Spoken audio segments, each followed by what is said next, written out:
The message arrived on a Tuesday morning. It came through every communication channel that Earth possessed. Radio waves, quantum links, and even old satellite systems all received the same words at the same moment. The Galactic Council requested the presence of human representatives at Station Prime to discuss matters of great importance. Ambassador Kim Yuna read the message 3 times in her office in Seoul. She was a woman of 42 years with sharp eyes and a calm face that rarely showed emotion. She had spent 20 years as a diplomat, but she had never received a message quite like this one. The Galactic Council was not asking. They were telling. She picked up her phone and called Admiral Park Tae-ho. He answered on the second ring. "You saw it," she said. It was not a question. "I saw it," he replied. His voice was deep and steady. Park Tae-ho was 60 years old and had commanded Earth's United Fleet for the past 8 years.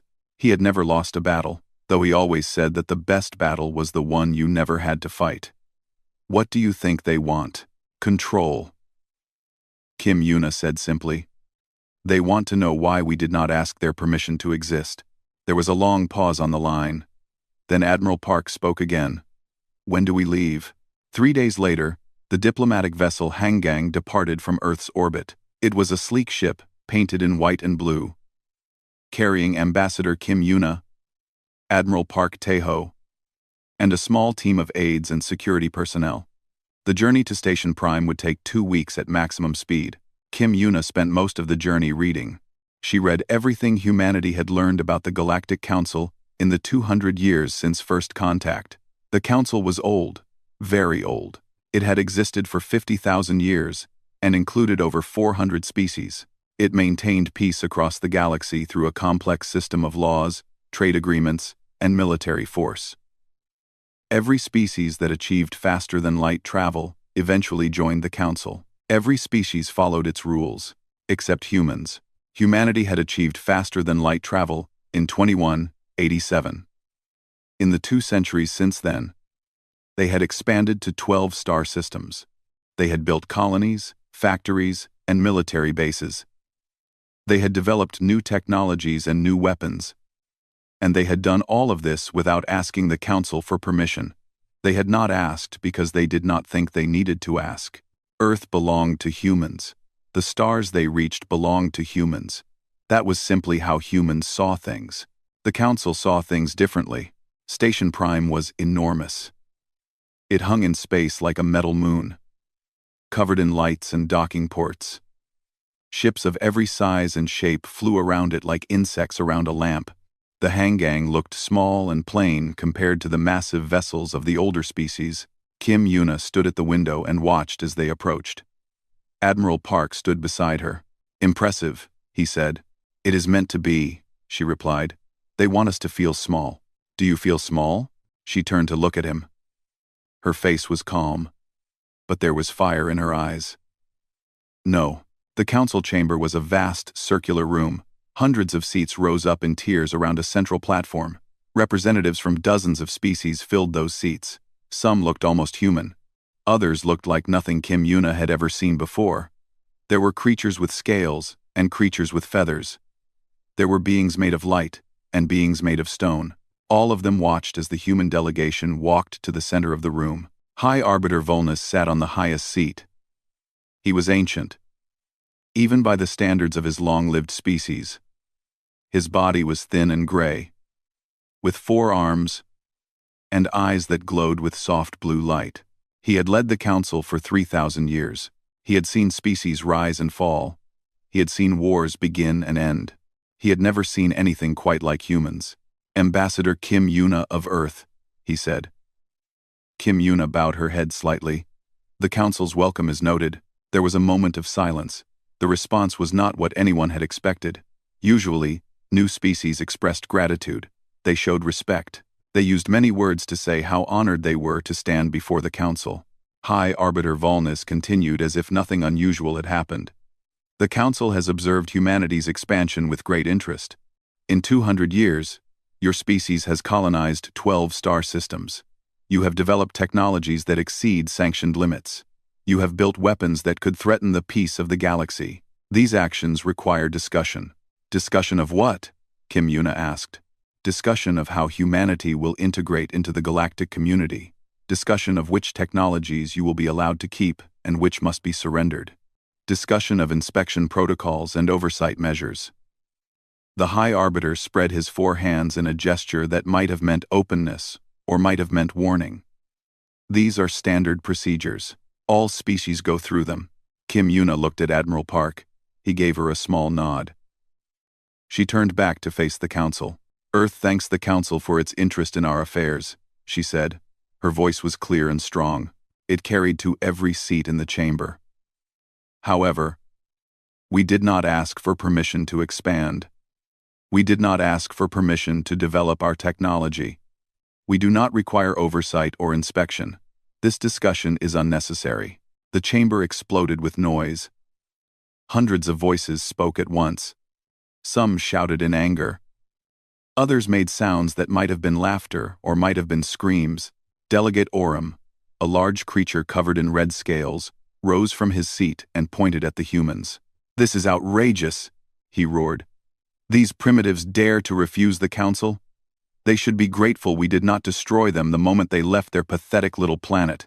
Observer Mayela, a slender being with silver skin and large dark eyes, watched the chaos without speaking.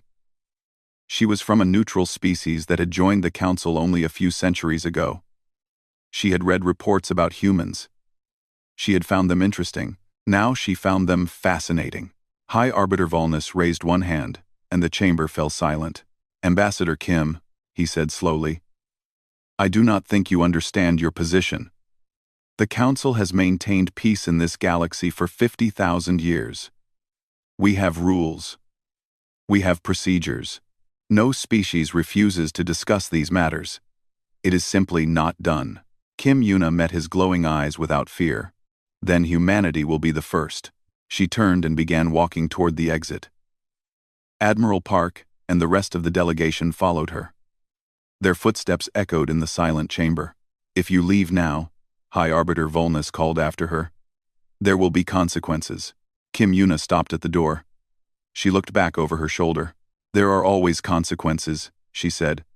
"We are prepared to face them." Then she walked out, and the doors closed behind her. The Hangang departed from Station Prime 1 hour later.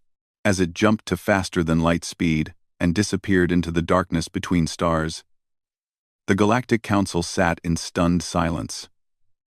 In 50,000 years, no species had ever simply walked away. No species had ever refused to even have a conversation.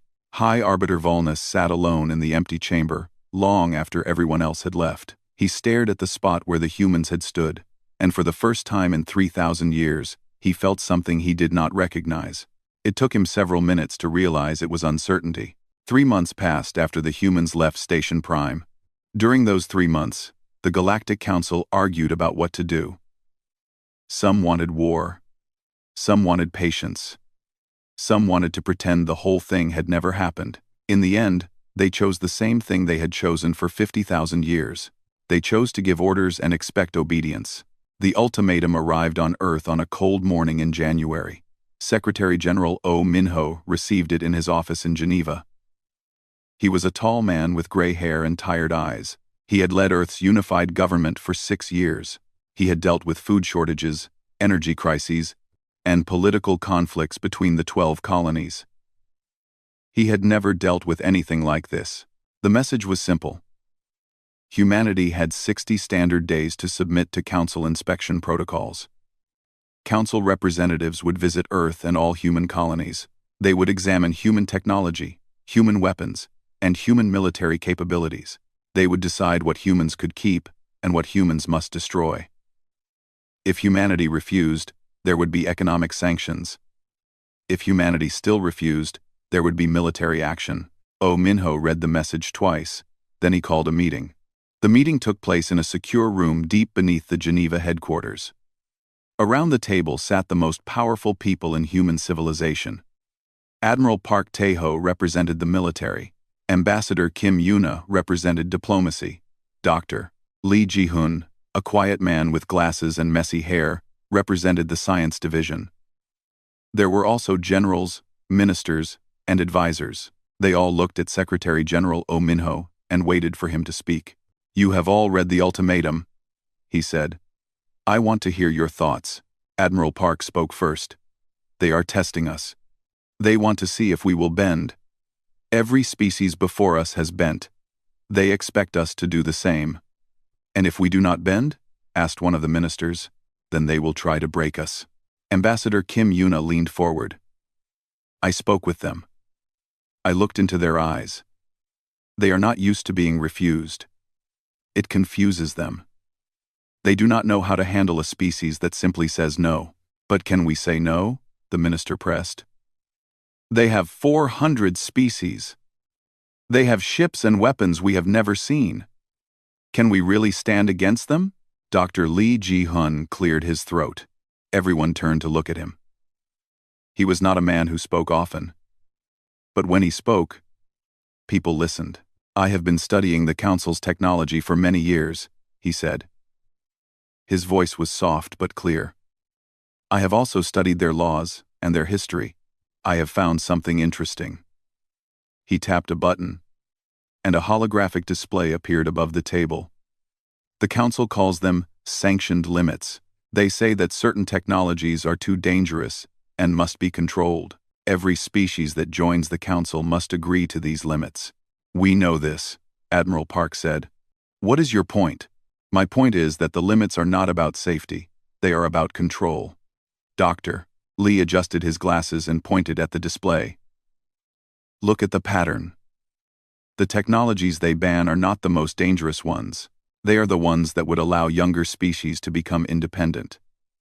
Energy generation, propulsion systems, weapons that could match the older species."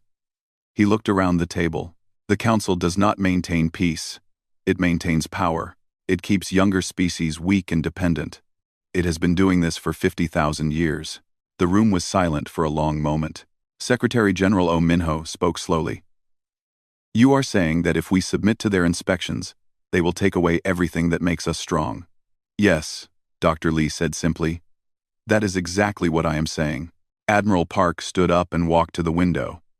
He looked out at the city below. Millions of people going about their lives.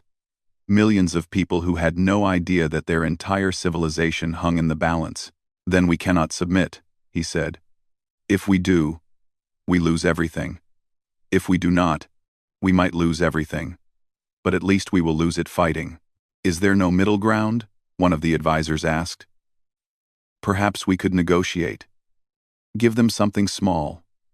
Buy ourselves time." Ambassador Kim Yuna shook her head. "There is no middle ground with the Council. They do not negotiate. They dictate. If we give them something small, they will demand something larger, and larger, and larger, until we have nothing left." Secretary General Oh Minho closed his eyes. The weight of the decision pressed down on him. 8 billion people on Earth. Another 2 billion across the colonies. All of them depending on him to make the right choice. He opened his eyes. "Admiral Park, what is the status of our defenses?" "We have 300 combat-capable vessels," the Admiral replied. "Our orbital defense platforms are fully operational. Our ground forces are trained and ready. We are not the strongest military in the galaxy. But we are not weak. And our weapons, the ones that exceed sanctioned limits?" Admiral Park allowed himself a small smile. "They work very well, sir." Oh Minho nodded. He looked at Ambassador Kim Yuna. "Send our response to the Council. Keep it simple. What should I say?" "Earth declines." The response reached Station Prime 12 hours later. High Arbiter Volnus read it in his private chambers. 2 words. Just 2 words. "Earth declines." He read them over and over, trying to find some hidden meaning. Some room for interpretation. There was none. He called an emergency session of the Council. The chamber filled quickly.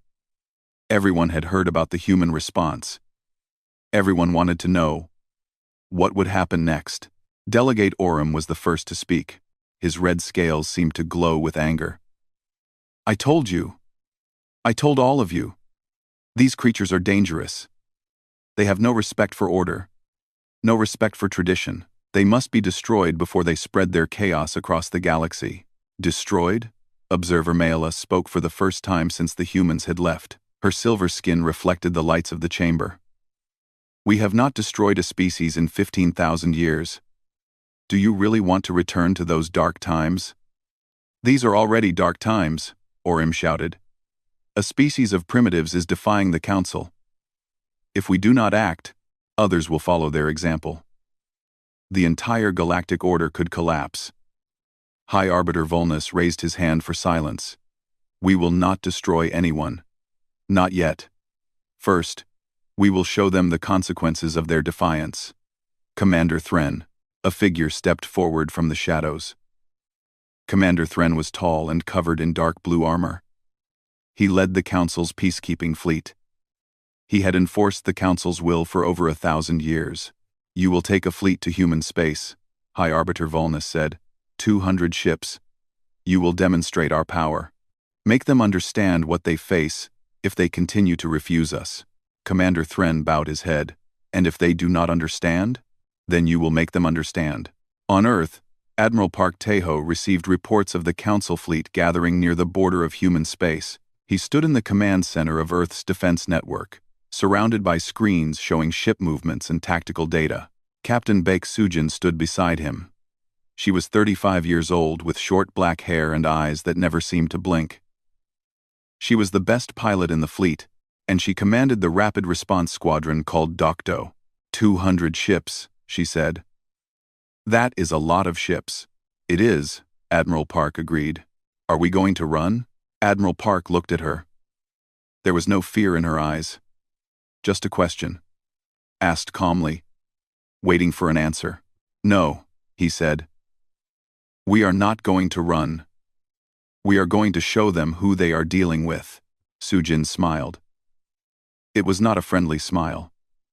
It was the smile of someone who had been waiting for a fight. Good, she said. I was hoping you would say that. The countdown to conflict had begun.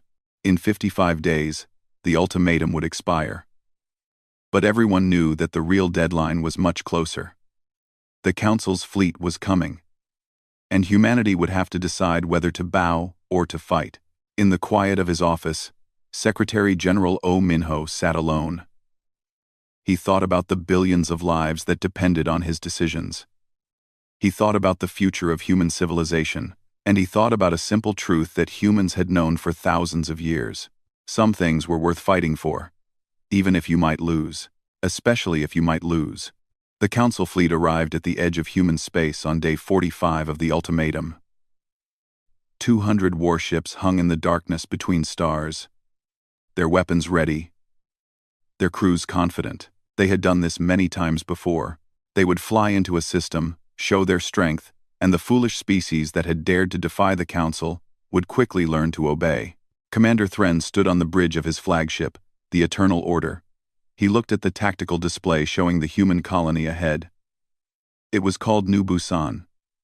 Named after a city on Earth, it had 3 million people, several mining operations, and a small defense force. An easy target. A perfect place to demonstrate Council power. Begin approach, he ordered. Standard intimidation formation. Let them see what they face. His fleet moved forward like a great wall of metal and fire. They crossed into human space without hesitation. They expected no resistance. After all, what could humans possibly do against 200 warships from the most powerful organization in the galaxy? Captain Baek Sujin watched them come. She sat in the cockpit of her fighter, the lead ship of a squadron of 12 small vessels. Her squadron had been stationed at New Busan for the past 2 weeks, waiting for exactly this moment. Dokdo Squadron, she said into her communicator. This is Sujin. They are here. Remember your training. Remember what we fight for. 11 voices responded. 11 pilots ready to follow her into battle. 12 ships against 200. The numbers were absurd. But Sujin was not worried about numbers. She was worried about timing. Her communicator crackled. Admiral Park Teho's voice came through from Earth. Sujin, do you see them? I see them, Admiral. 200 ships, just like we expected. You know your orders. Give them one chance. Just one. And if they do not take it? There was a pause. Then Admiral Park's voice came back, calm and steady. Then show them why they should have. Sujin smiled, that dangerous smile of hers. Understood, Admiral. Commander Thren noticed the 12 small ships when his fleet was halfway to New Busan. At first, he thought it was a mistake. His sensors must be wrong. No species would send 12 ships against 200. It was suicide. Scan those vessels, he ordered. His tactical officer studied the readings. Human fighters, commander, light armor, standard weapons. They pose no threat. Thren made a sound that might have been a laugh. They send children's toys to face us. Are they trying to insult us? Perhaps they wish to negotiate, another officer suggested. Then they can negotiate from their knees after we burn their colony. Thren waved his hand. Ignore them. Continue forward. The fleet kept moving. The 12 human ships did not move. They simply waited, floating in space like leaves on still water. Sujin watched the Council fleet approach. Her heart was beating fast, but her hands were steady on the controls. She had trained for this moment her entire life. Every simulation, every exercise, every sleepless night studying tactics and weapons systems. It had all led here. She opened a communication channel. Her message was broadcast to every ship in the Council fleet. Attention, Council forces. You are in human space without authorization. Leave now. On the Eternal Order, Commander Thren heard the message and laughed out loud. His crew laughed with him. One small human woman was ordering the Council's peacekeeping fleet to retreat. It was the funniest thing Thren had heard in centuries. Do not bother responding, he said. Continue forward. If the little ships do not move, go around them. They are not worth our weapons. The fleet advanced. The distance closed. 10,000 kilometers. 5,000. 2,000. Sujin took a deep breath. They had not turned back. She had given them their chance. Now she would give them something else. Docto Squadron, she said. Attack. What happened next would be studied by military academies across the galaxy for centuries to come. 12 human fighters accelerated to speeds that should have been impossible. They moved through the Council fleet like water through sand, changing direction instantly, appearing where no one expected them, and they fired. The weapons they used were not standard. They were not sanctioned. They were the product of 2 centuries of human innovation, hidden from the galaxy, waiting for exactly this moment. Beams of light that cut through shields like they were not there, missiles that seemed to think for themselves, finding weak points in armor and exploding with devastating precision. Commander Thren's laughter died in his throat. He watched as ship after ship exploded on his tactical display. The mercy of heaven, the sword of order, the light of peace, names that had inspired fear across the galaxy for thousands of years, all of them burning, dying, vanishing into clouds of debris. Fire back, he screamed. Destroy those fighters. His ships fired. Thousands of weapons lit up the darkness of space, but the human fighters danced between the shots like they knew where each one would go. Sujin led her squadron through a gap in the enemy formation, and 5 more Council ships died in their wake. The battle lasted 17 minutes. When it was over, 43 Council ships had been destroyed or disabled. Not a single human fighter had been lost. 3 had minor damage from near misses. That was all. Commander Thren stood on his bridge and stared at the destruction. His fleet, the pride of the Council, had been torn apart by 12 small ships. He could not understand it. He could not accept it. Retreat, he said. The word felt like poison in his mouth. All ships retreat. The surviving Council vessels turned and ran. They fled back across the border, away from human space, away from the colony they had come to intimidate. Behind them, the human fighters did not pursue. They simply watched the enemy go. Sujin opened a channel to her squadron. Good work, everyone. Return to base. Her pilots cheered. They had done the impossible. They had won. The news of the battle spread across the galaxy at the speed of light. Every species with access to the communication networks watched the recordings. They saw the mighty Council fleet enter human space. They saw 12 tiny ships face 200 giants. They saw those giants fall. On Station Prime, High Arbiter Volnus sat in silence. His glowing eyes stared at a blank wall. He had lived for thousands of years. He had seen empires rise and fall. But he had never seen anything like this. Delegate Orem burst into his chambers. "We must respond. We must gather every ship in the galaxy and crush these humans. They have humiliated us. They have defeated us," Volnus said quietly. "There is a difference. It was a small battle, a minor setback. With our full strength, Volnus turned to look at Orem. "And what if they defeat our full strength too? What then? What happens to the Council when every species in the galaxy sees that we can be beaten by a species that has only had starships for 200 years? Orem had no answer. In a quiet room on Station Prime, observer Mela made a decision. She had watched the battle. She had seen what humans could do, but more importantly, she had seen how they did it. They did not fight like the Council. They did not follow rules. They did not fight fair. They simply won. She wanted to understand why. She wanted to understand what made humans different. And there was only one way to find out. She began making arrangements for a journey to a small blue planet at the edge of the galaxy. A planet called Earth. On that planet, Admiral Park Tae-ho received Sujin's report. He read every detail, studied every piece of data. When he was finished, he called Secretary General Oh Min-ho. "We won the first battle," he said. "And the next one?" Oh Min-ho asked. "They will come with more ships, many more ships. We hurt them, but we did not break them." "Not yet." There was a long silence on the line. Then Oh Min-ho spoke again. "Do what you need to do, Admiral. Whatever it takes." Park Tae-ho looked out the window of his command center. The stars seemed brighter tonight. Or maybe he was just seeing them differently. "I will, sir," he said. "Whatever it takes." The first blood had been drawn. The galaxy had changed forever. And humanity was just getting started. Observer Mela's ship entered Earth's solar system exactly 1 week after the Battle of New Busan. It was a small vessel, designed for science rather than war. And it carried only Mela and 2 assistants. She had not told the Council about this journey. She had not asked for permission. In that way, she supposed, she was already learning from the humans. Earth hung in space like a blue jewel. Mayela had seen many planets in her life. But this one was different.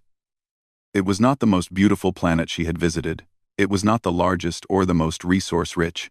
But it was the home of the species that had defied the galaxy, and that made it special. Her ship received a communication signal before she reached orbit. A human voice, speaking in the common galactic language. "Unidentified vessel. This is Earth Defense Command. State your identity and purpose." Maela answered calmly. "I am Observer Maela of the Galactic Council. I come alone and in peace. I wish to speak with your leaders." There was a long pause. Then the voice returned. "Hold your position. You will be escorted to a landing zone." 3 human fighters appeared beside her ship. They were the same type of vessel that had destroyed Commander Thren's fleet. Up close, they looked even smaller than she had expected.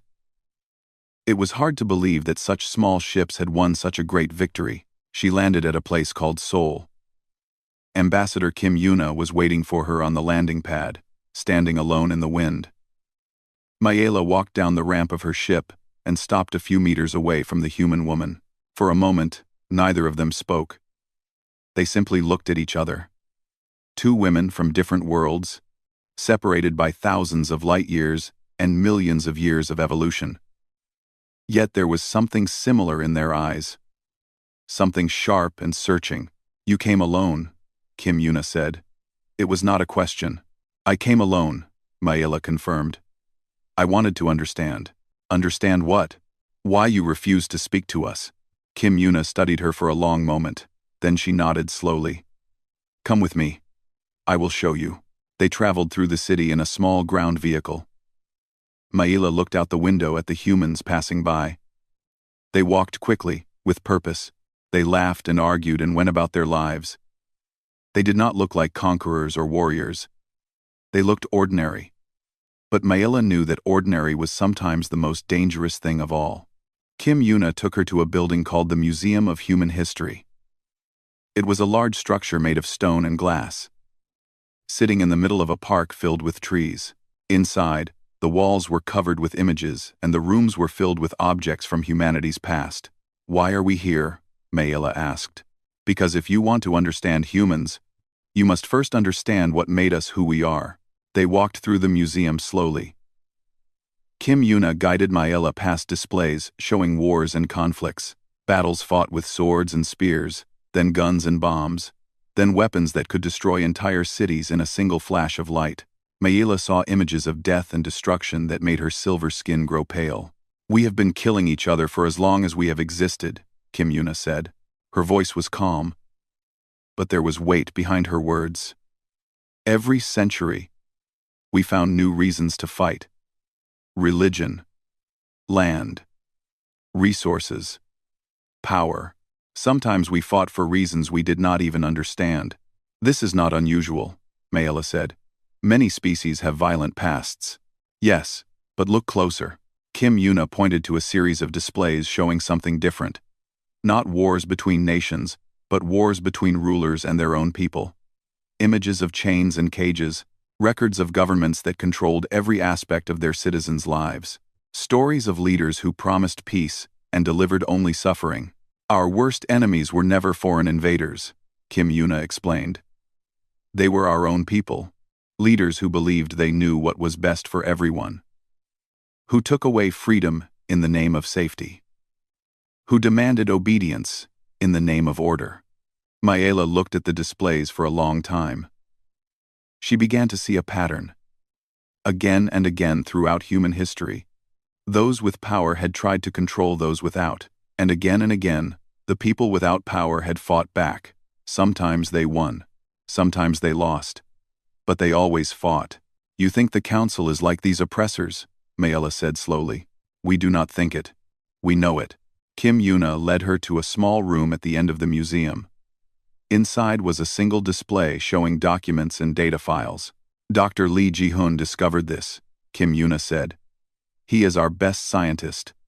He has spent years studying the Council's technology and history, and he found the truth." Mayela looked at the display. At first, she did not understand what she was seeing. Numbers and charts and technical specifications. But as she read further, her eyes grew wide. "The sanctioned limits," she whispered. "They are not about safety. No, they are about control." Kim Yuna's voice was hard.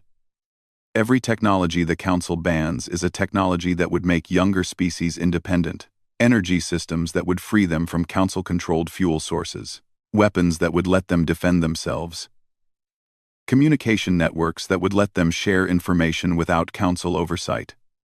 She looked at Mayela with fire in her eyes. "The Council does not protect species. It imprisons them.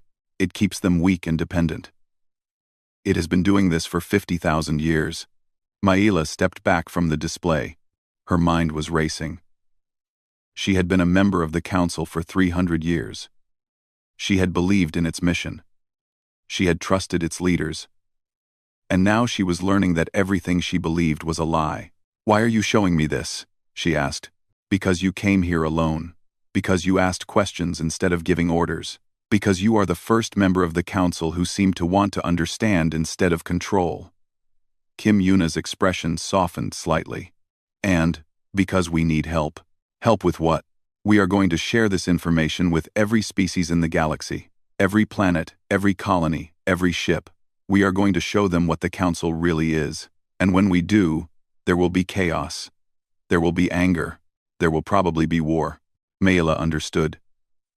"You want me to support you? To confirm that the evidence is real?" "Yes. Your word carries weight. If you stand with us, other species might listen. If you stay silent, the Council will call us liars, and the galaxy will believe them." Mayela closed her eyes. She thought about her people, her world, her life in the council. She thought about everything she would lose if she spoke the truth. And she thought about everything the galaxy might gain. When she opened her eyes, her decision was made. "I will need to see all of Dr. Lee's research," she said. "I will need to verify it for myself, of course. And I will need time to think." Kim Yuna nodded. "You have until we send the broadcast. After that, there will be no more time for thinking. Only action." That night, Myela sat alone in a room the humans had given her. She looked out the window at the strange stars of an alien sky. Somewhere out there, the Council was preparing its response to the Battle of New Busan. Somewhere out there, Commander Thren was gathering a new fleet. Somewhere out there, High Arbiter Volnus was planning how to crush the humans once and for all. But the humans were preparing too. They were preparing to tell the truth. And the truth, Myela knew, was the most dangerous weapon of all. She thought about Kim Yuna's words. She thought about the museum and its displays of human suffering. She thought about all the species who had joined the Council, trusting its promises of peace and prosperity. She thought about her own people, who had given up so much to follow the Council's rules. And she thought about what it might mean to be free. The next morning, she sent a message to Kim Yuna. It contained only 3 words: "I will help." On day 60 of the ultimatum, the broadcast began. Dr. Lee Ji-hoon had spent weeks preparing it. Every piece of evidence, every document, every hidden record that proved the Council's true nature was compiled into a single transmission. It was sent through every communication channel in the galaxy, reaching billions of beings on thousands of worlds. The effect was immediate. On Station Prime, High Arbiter Volnus watched the broadcast with growing horror. Everything the humans said was true. He knew it was true, because he had helped make it true. For 3,000 years, he had enforced the Council's control over younger species. He had told himself it was for their own good. He had told himself it was necessary for peace. Now the galaxy was learning the truth, and there was nothing he could do to stop it. Delegate Orem burst into his chambers, scales burning red with anger. "We must stop this broadcast. We must shut down the communication networks." "It is too late," Volnus said quietly. "The message has already spread to half the galaxy. Even if we shut down every network, people have already seen it. Then we deny it. We say the humans are lying. Will anyone believe that?" Orem opened his mouth to respond, but before he could speak, another voice filled the room. Observer Myela appeared on the communication screen, broadcasting from Earth. "I am Observer Myela of the Galactic Council," she said. Her silver skin glowed in the light. "I have seen the evidence the humans have gathered. I have verified it with my own research. Everything they say is true. The Council has been controlling and suppressing species for 50,000 years. I call on all members of the Council to demand answers from their leaders." The screen went dark. Orem stood frozen in shock. Volnus simply closed his glowing eyes. "It is over," the High Arbiter said. Across the galaxy, species that had been Council members for millennia began asking questions. They looked at the technologies they had been forbidden to develop. They looked at the resources they had been forced to share with the older species. They looked at the rules they had been told were necessary for peace, and they began to understand that they had been living in a cage. Not everyone believed the broadcast. Delegate Orem gathered a coalition of loyalist species, those who benefited most from the Council's system. They refused to accept that everything they had built was based on lies. They decided that the only way to restore order was to destroy the source of the chaos. They gathered a fleet, 2,000 warships from a dozen species, all loyal to the old ways, the largest military force assembled in 10,000 years, and they sent it to Earth. Admiral Park Tae-ho received the report in the command center of the Baekdu, Earth's massive flagship. The ship was the pride of the human fleet, a vessel that combined the best technology humanity had developed in secret over 2 centuries. Even so, it was just one ship among 300. Captain Baek Soo-jin stood beside him, looking at the tactical display. The enemy fleet was enormous. It filled the screen like a cloud of death. 2,000 ships, she said. Her voice was calm, but there was tension in her eyes. "Yes," Admiral Park replied. "We only have 300. I know." Soo-jin turned to look at him. "Can we win?" Admiral Park was silent for a long moment. He thought about his crew, his ships, his planet. He thought about his family back on Earth. He thought about all the billions of people counting on him to protect them. "I do not know," he said honestly. "But we will fight." Sujin nodded. That was all she needed to hear. The two fleets met at the edge of the solar system. Human ships formed a defensive line in front of Earth, blocking the path to their homeworld. The Loyalist fleet spread out in an attack formation, preparing to overwhelm the defenders through sheer numbers. Commander Thren led the assault. He had been given command after his failure at New Busan, a chance to redeem himself. He was determined not to fail again. "All ships, begin attack," he ordered. The battle began with fire and light. Thousands of weapons fired at once, filling space with death. Human ships moved with their impossible speed, dodging and weaving through the storm.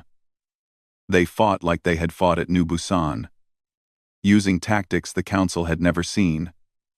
Weapons that should not exist, but this time, the numbers were too great. For every Loyalist ship the humans destroyed, 2 more took its place. Human vessels began to fall. The Busan, the Gyeongju, the Daegu, ships named after cities on Earth, dying one by one to protect those cities. Admiral Park watched the battle from the bridge of the Baekdu. His face showed no emotion, but his heart was heavy with every ship lost. Sujin led her squadron through the enemy formation, destroying everything in her path. But even she could not be everywhere at once. "Admiral," his tactical officer said, "we are losing." Park Tae-ho knew it. He could see it in the numbers, feel it in the way the battle was flowing. They had fought well. They had fought better than anyone could have expected. But it was not enough. Then something unexpected happened. A group of ships in the Loyalist fleet suddenly stopped firing. They broke formation and moved away from the battle. Then another group did the same. And another. Commander Thren stared at his tactical display in disbelief. "What is happening? Why are they retreating?" The answer came over the communication channel. Observer Maela's voice filled every ship in both fleets. "Attention all Council forces. This is Observer Maela. I am broadcasting alongside representatives from 18 species who have chosen to leave the Council. We refuse to fight for lies. We refuse to destroy a species that simply asked to be free. Stand down and join us, or continue fighting for masters who have deceived you for 50,000 years." The Loyalist fleet fell into chaos. Ships began fighting each other as crews argued about what to do. Some wanted to continue the attack. Others wanted to surrender. Others simply turned and ran. Sujin saw the opportunity and seized it. "Docto Squadron, with me. Target the command ships." Her fighters dove into the confusion, striking at the heart of the enemy fleet. The Baekdu followed, its massive weapons tearing through Loyalist vessels. Other human ships rallied and pressed the attack. In 17 hours, the battle was over. The Loyalist fleet was destroyed or scattered. Commander Thren fled in his damaged flagship, vanishing into deep space. The old council was finished. 3 months later, Ambassador Kim Yuna stood in a new chamber on a new station. It was not called Station Prime. It was called Station Unity.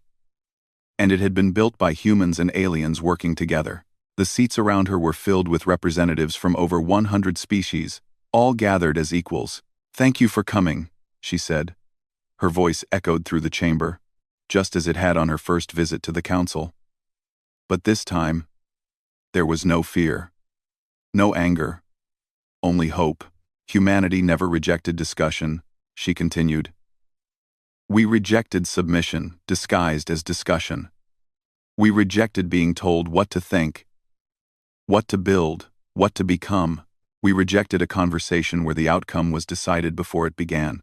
She looked around the chamber at all the faces watching her. Alien faces, strange and different, but all of them listening. "Now, as equals, we have much to talk about. There will be disagreements. There will be arguments. There will be times when we do not understand each other. But that is what real discussion looks like.